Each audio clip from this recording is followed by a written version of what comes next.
Hello students, welcome on my YouTube channel study with Vikram Singh. आज हम धातुओं से संबंधित कुछ क्वेश्चंस यहाँ पर डिस्कस करेंगे। जो आपका जो नया पैटर्न बोर्ड परीक्षा का इस बार आया है बहुविकल्पी प्रश्नों का 20 नंबर का, तो उसमें इस तरीके के क्वेश्चन आ सकते हैं, तो इसे थोड़ा आप ध्यान से देखें। तो यहाँ पर देखिए लिखा है कि पहला क्वेश्चन है कि कौन विस्थापन अभिक्रिया प्रदर्शित करता है। यदि आप अपने 20 नंबर के जो बहुविकल्पी प्रश्न की तैयारी करना चाहते हैं तो डेली मैं यहाँ पर वीडियो अपलोड करूंगा और हमारे चैनल को आप फॉलो करते रहिए, तो आपके जो बहुविकल्पी प्रश्न की जो तैयारी है बहुत ही अच्छी हो जाएगी और अच्छे अच्छे क्वेश्चन मैं यहाँ पर डिस्कस करूंगा आपके साथ और समझाऊंगा भी। और बाकी अपने सजेशंस आप कमेंट बॉक्स में लिख सकते हैं।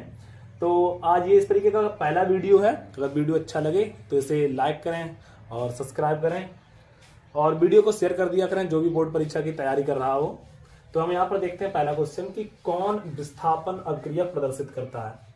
स्टूडेंट्स यहाँ पर 4 रिएक्शंस लिखी हैं। एक तो है कि सोडियम क्लोराइड प्लस Cu माने कॉपर, और मैग्नीशियम क्लोराइड प्लस एल्युमिनियम, और ये FeSO4 यानी फेरस सल्फेट, और प्लस Ag माने सिल्वर, और सिल्वर नाइट्रेट ऑफ कॉपर। तो इसमें ये हमें बताना है कि निम्नलिखित में से कौन सी विस्थापन अभिक्रिया प्रदर्शित करता है।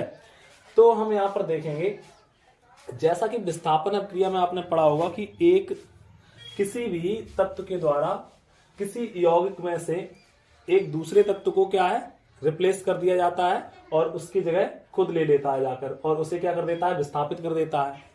और हमने विस्थापन अभिक्रिया के ही क्रम में ये पढ़ा था कि जो सक्रियता श्रेणी, जो ये देखो यहां पर मैंने बना रखी है सक्रियता श्रेणी, इसका फायदा ये है कि सक्रियता श्रेणी में क्या है कि नीचे वाला जो होगा वह अपने ऊपर वाले को विस्थापित नहीं कर सकता है और ऊपर वाला तत्व अपने नीचे वाले तत्व को विस्थापित कर देगा। तो हम यहां पर देखेंगे पहली रिएक्शन क्या है, सोडियम क्लोराइड और कॉपर। तो अब देखिए कॉपर यहां पर अगर हम देखें तो कॉपर कहां पर है, नीचे है, और सोडियम कहां पर है, ऊपर। तो ये यहां पर विस्थापन अभिक्रिया प्रदर्शित नहीं करेगा क्योंकि कॉपर सोडियम से सक्रियता श्रेणी में कहां पर है, नीचे है। तो हमारा पहला ऑप्शन गलत हो जाएगा। अब हम आते हैं अपने दूसरे ऑप्शन पर कि MgCl2 प्लस Al। तो अगर हम यहां पर देखें तो Al कहां है, नीचे, और Mg कहां है, ऊपर। तो जब एल्युमिनियम मैग्नीशियम से नीचे है तो एल्युमिनियम मैग्नीशियम को रिप्लेस नहीं कर पाएगा, तो this reaction is not possible. उसके बाद अगर हम आप यहाँ पर आगे देखते हैं तो यहाँ पर क्या है, Ag, और यहाँ है Fe। तो अगर हम देखें Ag की पोजीशन, तो Ag भी क्या है कि Fe से नीचे है। तो जब Ag Fe से नीचे है तो Ag Fe को रिप्लेस नहीं कर पाएगा और ये ऑप्शन आपका हो जाएगा गलत। अब जब 3 ऑप्शन गलत हो गए तो चौथा ऑप्शन ही हमारा सही आंसर होगा, और इसको हम समझ भी लेते हैं क्योंकि यहाँ क्या दे रखा है, कॉपर, और यहाँ क्या है, Ag। तो आप अगर सक्रियता श्रेणी में अगर देखें तो कॉपर Ag से ऊपर है।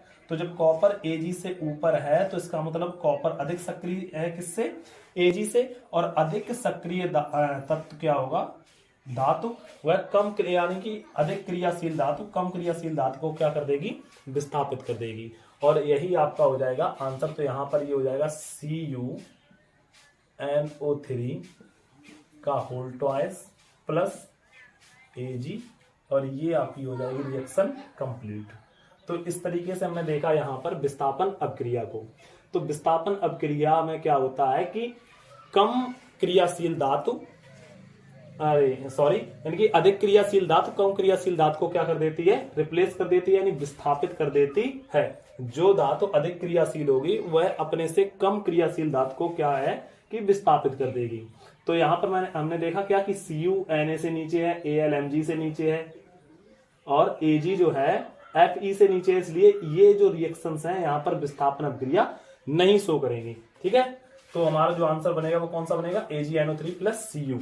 तो ये आपका राइट आंसर हो जाएगा।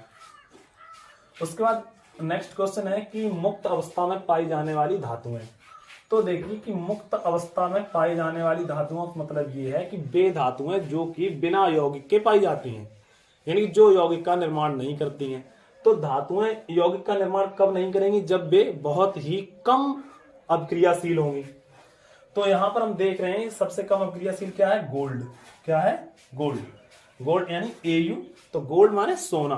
तो जो सोना होता है वो बहुत ही कम अपक्रियाशील धातु है, और वो क्या यानी कि जो सोना होता है वो अपक्रिया नहीं करता है किसी दूसरे तत्व के साथ, इसलिए यह क्या नहीं बनाता है, यौगिक नहीं बनाता है। और जब यौगिक नहीं बनाता है तो इसलिए सोना पाया जाता है मुक्त अवस्था में। कौन सी अवस्था में, मुक्त अवस्था में। और एक और इसके साथ हम याद रखेंगे प्लेटिनम। क्या है, प्लेटिनम। तो इन दोनों धातुओं के नाम आप याद रखेंगे कि प्रकृति में मुक्त अवस्था में पाई जाने वाली धातुएं कौन कौन सी हैं, सोना और प्लेटिनम। नेक्स्ट क्वेश्चन आते हैं, कौन सा है, धातु और ऑक्सीजन की क्रिया। तो याद रखिए कि धातु और जब ऑक्सीजन की क्रिया होती है तो वहां पर बनता है क्या, धातु ऑक्साइड। क्या बनता है, धातु ऑक्साइड। और धातु ऑक्साइड बनता है, और याद रखिए कि जो धातु ऑक्साइड होता है वह प्रकृति में कैसा होता है, क्षारीय होता है। कैसा होता है, क्षारीय। यानी क्षारीय का मतलब क्या है कि पीएच वैल्यू 7 से अधिक होगी।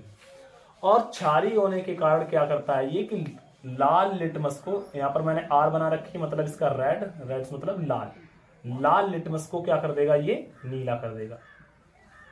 तो यहां पर हम याद रखेंगे कि धातु जब ऑक्सीजन से क्रिया करेगी तो क्या बनाएगी, धातु ऑक्साइड। और कैसा होगा, वह क्षारीय होगा।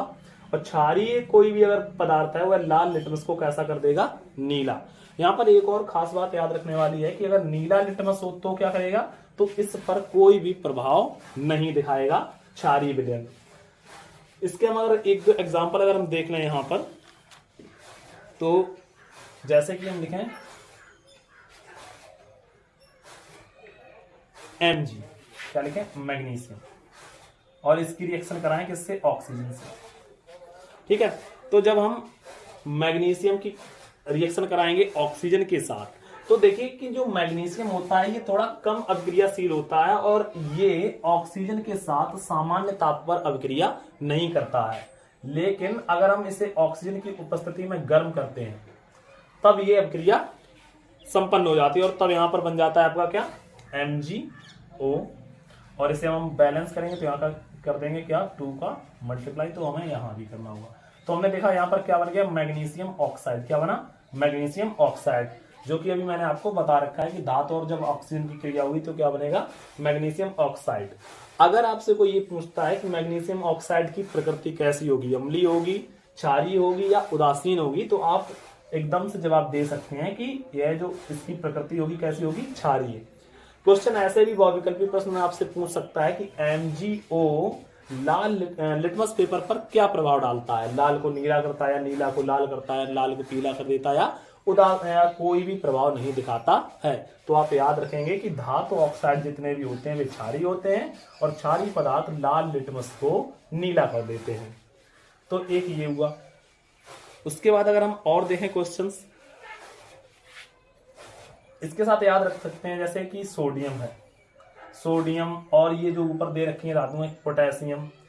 तो ये जो धातुएं होती हैं ये भी क्या है, जब ऑक्सीजन के साथ क्रिया करेंगी तो क्या बनाएंगी, ऑक्साइड बनाएंगी।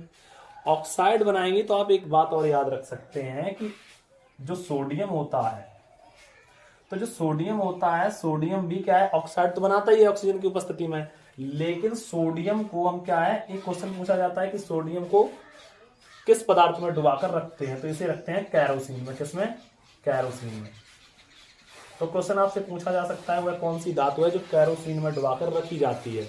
इसको कैरोसिन में डुबाकर इसलिए रखते हैं कि इसे वायु में खुला छोड़ने पर ये वायु में जो ऑक्सीजन होती है और नमी होती है उसके साथ क्रिया करके क्या करता है, हाइड्रोजन गैस मुक्त कर देता है। क्या करता है, हाइड्रोजन गैस मुक्त करता है। और जो मुक्त हाइड्रोजन होती है यह बहुत ही जल्दी आग पकड़ लेती है। तो इसलिए हम सोडियम को क्या करते हैं, कैरोसिन ऑयल में डुबाकर रखते हैं। एक और पूछा जाता है, एक होती है बहुत ही लिथियम। कौन सी है, लिथियम। तो ये भी बहुत ही ज्यादा क्रियाशील धातु होती है, लेकिन इसको कैरोसिन में डुबाकर नहीं रखते हैं। इसको कैरोसिन में डुबाकर इसलिए नहीं रखते हैं कि जब इसे कैरोसिन में डुबाया जाता है तो ये उसमें डूबती नहीं है, क्योंकि ये बहुत ही हल्की होती है। तो क्या है कि ये कैरोसिन ऑयल की सतह पर ही ऊपर आ जाती है। तो इसलिए लिथियम को पैराफिन मोम के अंदर लपेट कर रखा जाता है।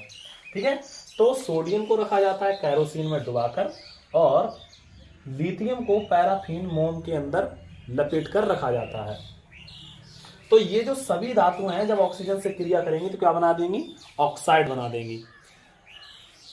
ठीक है, लेकिन आप यहां पर एक और याद रखें, ये तो वही सभी धातुएं, एक दो और यहां से क्वेश्चन बन सकता है, वो बन सकता है एल्युमिनियम को लेकर कि जब एल्युमिनियम की रिएक्शन होगी ऑक्सीजन के साथ तो बनाएगा ये भी ऑक्साइड ही। क्या बनाएगा, ऑक्साइड, यानी कि Al2O3 क्या बना, एल्युमिनियम ऑक्साइड। और जब एल्युमिनियम ऑक्साइड बनाता है, अगर हम इसे बैलेंस करें तो देखिए कैसे करेंगे कि यहाँ पर 3 यहाँ कर देंगे हम, 2 का मल्टीप्लाई 2 3 6, तो यहाँ कर देंगे कितना 3 और 2 दूनी 4 हो गया, तो यहाँ पर कर देंगे हम 4 का मल्टीप्लाई। ये हो गई रिएक्शन बैलेंस।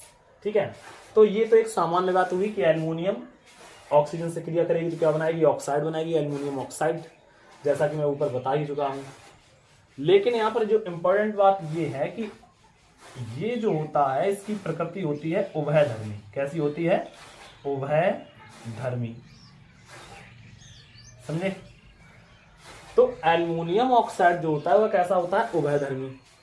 अब यहां उभयधर्मी का क्या मतलब है, तो इसका मतलब ये है कि ये क्षारीय गुण भी प्रदर्शित करता है और अम्लीय गुण भी प्रदर्शित करता है। ठीक है, तो आप एल्युमिनियम ऑक्साइड को याद रखेंगे कि एल्युमिनियम ऑक्साइड कैसा होता है, एक उभयधर्मी ऑक्साइड होता है। ठीक है, और उभयधर्मी का मतलब ये हुआ कि ये दोनों लक्षण प्रदर्शित करता है, क्षारीय और अम्लीय, यानी बेसिक और एसिडिक दोनों ही नेचर शो करता है। कौन, Al2O3। और इसके जैसे एक दो और हैं जिनको हम याद रख सकते हैं, जैसे जिंक ऑक्साइड, लेड ऑक्साइड, और एक होता है आपका तीसरा बेरिलियम ऑक्साइड। तो इन तीनों ऑक्साइड को आप याद रख सकते हैं। बहुविकल्पी प्रश्न में आपसे पूछा जा सकता है कि निम्न में से कौन सा उभयधर्मी ऑक्साइड है, तो इन चार को याद कर लें आप, aluminium oxide, beryllium oxide, lead oxide और जिंक ऑक्साइड। ये सभी कैसे हैं, उभयधर्मी हैं। और उभयधर्मी का मतलब ये हुआ कि ये क्षारीय और अम्लीय दोनों प्रकृति प्रदर्शित करते हैं। ठीक है, और इसके अलावा जो धातुएं होती हैं वह क्या करती हैं, नॉर्मली सारी धातुएं ऑक्सीजन के साथ क्रिया करके क्या बना देती हैं, ऑक्साइड बना देती हैं। ठीक है, और इनको अगर हम छोड़ दें तो बाकी जो धातु ऑक्साइड होते हैं वे कैसे होते हैं, क्षारीय होते हैं, और वे लाल लिटमस को कैसा कर देंगे, नीला। और कोई भी क्षार नीले लिटमस पर कोई भी प्रभाव नहीं दिखाता है। लाल को तो नीला कर देता है, पर ऐसा कभी मत सोचिए कि अब क्षार नीले को लाल कर देगा। ठीक है, नीला अगर लिटमस होगा तो उस पर कोई भी प्रभाव नहीं दिखाएगा। तो ये क्वेश्चन आपका एक यहाँ पर डिस्कस हुआ। उसके बाद चलते हैं हम अगले क्वेश्चन पर।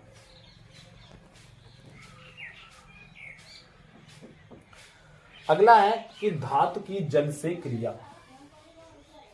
ठीक है, तो धातु की जो जल से क्रिया होती है, तो जल के साथ सामान्यतः धातुएं क्रिया नहीं कर पाती हैं। सभी धातुएं, जो बहुत ही अधिक क्रियाशील धातुएं होती हैं वे ही जल के साथ क्रिया करती हैं, जैसे सोडियम, पोटेशियम, और हम याद रखेंगे क्या, कैल्शियम।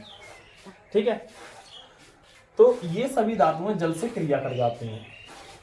और मैंने अभी आपको बताया कि जो सोडियम होता है ये जब क्रिया करता है जल के साथ और ऑक्सीजन की उपस्थिति में, तो क्या है कि ये ऑक्सीजन हाइड्रोजन मुक्त करता है, और वह जो हाइड्रोजन होती है क्या है कि बहुत ही जल्दी आग पकड़ लेती है।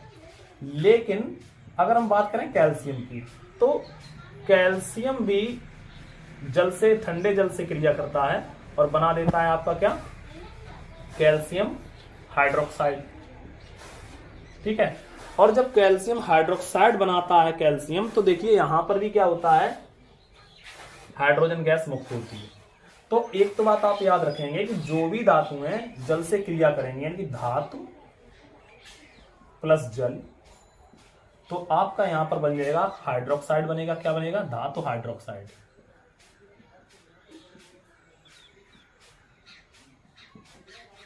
हाइड्रोक्साइड प्लस हाइड्रोजन गैस मुक्त होगी यहां पर। तो यहाँ पर जब कैल्शियम हाइड्रोजन मुक्त करता है तो वहां पर इतनी पर्याप्त ऊष्मा नहीं होती है जो कि आग पकड़ ले हाइड्रोजन। ठीक है, तो आप एक बात समझें यहाँ पर कि जब कैल्शियम ठंडे जल के साथ क्रिया करता है तो जो हाइड्रोजन गैस निकलती है वह कैल्शियम के अणुओं के साथ चिपक जाती है, और जब गैस इसके साथ चिपक जाती है तो कैल्शियम पानी की सतह पर तैरने लगता है। ठीक है, तो आप ध्यान रखेंगे कि सोडियम जब हाइड्रोजन रिलीज करेगा जल के साथ क्रिया करके तो क्या है कि वो आग पकड़ लेगा, क्योंकि उस क्रिया में ऊष्मा अधिक निकलती है। पर यहाँ पर पर्याप्त ऊष्मा ना होने के कारण यहाँ पर जो कैल्शियम की जल के साथ क्रिया होती है तो यहाँ पर आग नहीं लगती है। तो आप याद रखेंगे, आपसे क्वेश्चन पूछा जा सकता है कि निम्न में से कौन कौन सी धातुएं जल से क्रिया, ठंडे जल से, ऐसे लिख के आता है कि ठंडे जल से, तो ठंडे जल से सभी धातुएं क्रिया नहीं करती हैं। आप ये 3 धातुएं याद रखें, मुख्यतः ये कि बहुत ही ज्यादा क्रियाशील धातुएं, पोटेशियम, सोडियम और कैल्शियम। तो एक तो ये क्वेश्चन होगा।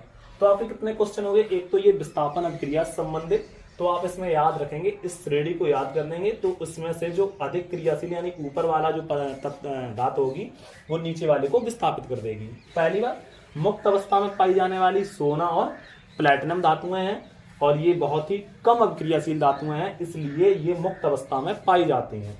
उसके बाद एक अगला है कि धातु प्लस ऑक्सीजन। तो इसमें मैंने बताया कि धातु और ऑक्सीजन की जब क्रिया होती है तो धातु ऑक्साइड और बनता है और कैसा होता है, क्षारीय होता है। क्षारीय होता है इसलिए लाल लिटमस को कैसा कर देता है, नीला कर देता है। और इसमें मैंने आपको 2-3 बताए, और कौन कौन सा, Zn यानी zinc oxide, lead oxide, beryllium oxide और एल्युमिनियम ऑक्साइड, ये होते हैं आपके उभयधर्मी। कैसे होते हैं, उभयधर्मी। उभयधर्मी मतलब ये हुआ कि ये क्षारीय और अम्लीय दोनों गुण प्रदर्शित करते हैं। ठीक है, तो आप इनको भी याद रखेंगे। उसके बाद मैंने बताई 3 धातुएं, पोटेशियम, सोडियम और कैल्शियम, ये ठंडे जल से क्रिया कर लेती है। तो इन तीनों धातुओं को आप याद रखेंगे कि ठंडे जल से क्रिया कौन कौन करता है, तो पोटेशियम, सोडियम और कैल्शियम। उसके बाद एक क्वेश्चन और मैंने बताया कि सोडियम को कहाँ रखा जाता है, तो कैरोसिन में डुबाकर। कहाँ रखा जाता है, कैरोसिन में डुबाकर। और एक बताया था मैंने लिथियम को, लिथियम को रखा जाता है पैराफिन मोम के अंदर। ठीक है, अच्छा देखो ये ऑक्साइड वाला अगर मैं आपको एक रिएक्शन कराऊं, इसका एग्जांपल देख लें।